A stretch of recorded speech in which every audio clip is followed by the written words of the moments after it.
Today, we're diving deep into the architecture of the studio athlete. We're going to show you exactly how to take your cramped apartment, a tiny dorm room, or really whatever small space you happen to be sitting in right now, and turn it into a high-performance training facility. And honestly, the best part? The only piece of primary equipment you're going to need for this whole thing is a single, ordinary chair. Now, you've probably been told time and time again that a fancy luxury gym is an absolute requirement if you want to build a proportional athletic physique. But according to our source material today, that is basically just the $500 a month lie. It's designed to sell you a membership you'll probably never even use. Look, you don't need a gym to build muscle. You just need resistance. And today, we're completely debunking that gym myth with pure biomechanics. We're going to prove that the room you're in right now already has more than enough resistance. You just have to know how to tap into it. So, here's our roadmap for today. We'll be covering the home workout myth, stretch, tempo, and squeeze, legs, chest, and shoulders, fixing the desk slouch, the true failure rule, and we'll wrap it all up with the 12-week challenge. All right, section 1, the home workout myth. Let's get right into it and totally reframe how you look at your living space. So, why do so many people completely fail at home workouts? Well, mostly it's because they rely on random, high-rep, bouncy bodyweight movements that, frankly, provide zero actual stimulus. Think about it. If you knock out 50 bouncy air squats, you aren't really building your legs. You're just doing light cardio. Building muscle demands real, sustained resistance. And the solution here is the one-chair protocol. You already possess the resistance you need. The trick is learning how to use leverage, find the deep stretch, and really maximize your time under tension. Moving right along to section 2, stretch, tempo, and squeeze. To properly apply all that resistance, we've got to totally rethink how we move our bodies. Okay, before you do a single exercise today, you absolutely must lock in this 3-step framework. First, you have to find the deep stretch. Second, control the tempo. And third, forcefully squeeze the muscle. Manipulating your time under tension with these 3 steps, it's vastly superior to just chasing random sloppy reps. In fact, this is the exact engine that makes bodyweight training actually work. Absolutely no gym required. Which brings us to section 3, legs, chest, and shoulders. Let's get into the actual application, starting with what's notoriously the hardest muscle group to train at home, the legs. Listen, if you think you can't build massive legs at home, you just haven't mastered the Bulgarian split squat. This is a real game changer. It allows you to literally double the resistance without adding a single weight plate. You just stand a few feet in front of your chair, place the top of one foot on the seat behind you, and slowly lower yourself into a single leg squat until your back knee almost touches the floor. By loading all that biomechanical work onto one side, you're effectively lifting your entire body weight with just one quad. Trust me, if you use a slow, controlled tempo, your legs will be absolutely screaming after just 20 reps. Now, moving over to the chest, we run into a pretty major limitation with standard push-ups. The floor literally stops your chest early, right before it can reach that deepest stretch. So to fix this, we use the deficit push-up. By setting up 2 sturdy chairs, or even just your single chair and a solid stack of heavy books at shoulder width, you allow your chest to drop completely below the level of your hands. And that deep stretch, that is exactly where the muscle fibers are forced into growth. But here's the real secret sauce to create sustained mechanical tension on that deficit push-up.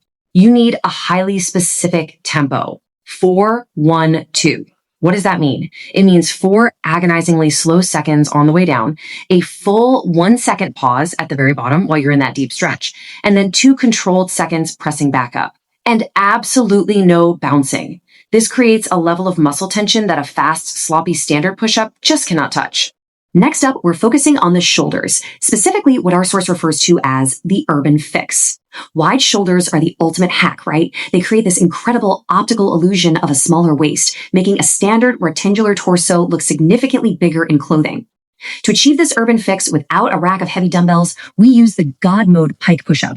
Yes, okay, you are going to look slightly ridiculous doing this in your living room, but getting into a downward dog position with your feet elevated on a chair shifts all your body weight directly onto your deltoids. Pair that with 30 slow, burning reps of lateral raises using 2 heavy water bottles, and you've got yourself a complete killer shoulder protocol. All right, section 4, fixing the desk slouch. We absolutely must talk about the most neglected part of home workouts, the back. If you skip this, your posture is going to suffer immensely. This movement is basically the ultimate antidote to that dreaded 9-to-5 slouch. They're called reverse snow angels. You lie face down on the floor and slowly sweep your arms from your head all the way down to your hips, keeping them slightly elevated the whole time. This wakes up all those tiny postural muscles that have basically been asleep since your desk job started. When you pair these with heavy backpack rows, where you load up a bag with books, hinge at the hips, pull, and really squeeze your shoulder blades together, you actively prevent rounded shoulders and that chronic neck pain we all hate. To finish off the upper body, we have to talk about the arms. Look, push-ups alone are simply not enough. To create true arm thickness, you have to target the long head of the triceps. That's the meaty part right at the back of your upper arm. And the only way to get that crucial deep stretch is by holding a loaded heavy backpack overhead, lowering it behind your head while keeping your upper arms completely frozen in place, and then extending back up. Remember, it is all about that stretch. Section 5, the true failure rule. This next concept is the secret engine driving this entire explainer. It's all about how you push yourself at the very end of your workout. We call this the failure rule.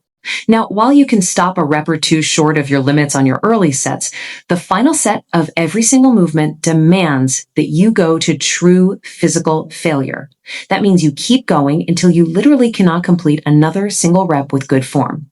And, the real beauty of home workouts is that you can safely go to absolute failure without ever worrying about getting crushed under a heavy barbell. The mindset shift required here is super simple. Stop counting reps and start counting effort.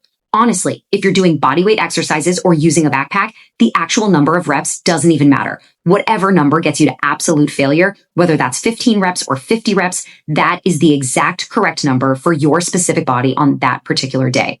Finally, section 6, the 12-week challenge. Let's bring all of this together. You've got the mechanics, you've got the mindset, so let's look at how you can actually start executing this today. Here is your entire master plan, the complete one-chair protocol. It elegantly matches every major muscle group to a biomechanically sound exercise using items currently just lying around your apartment. Your legs get the split squat, chest gets the deficit push-up, shoulders get the elevated pike, back gets the backpack rows, and triceps get the overhead extensions. It is incredibly simple, but man, is it effective. So based on our source material, I am officially challenging you to run this exact routine for the next 12 weeks. Run it 3 to 5 times a week, but here is the golden rule. You must force progression weekly. Anything has to get undeniably harder every single week. You can add another heavy book to your backpack. You can slow down that 4-1-2 tempo even further, or you simply force yourself to grind out one more rep before hitting failure.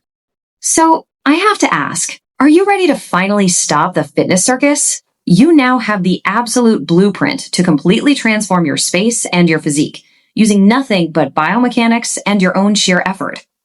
So what's it going to be? Will you keep making excuses about needing a fancy gym, or will you grab a chair and get to work today?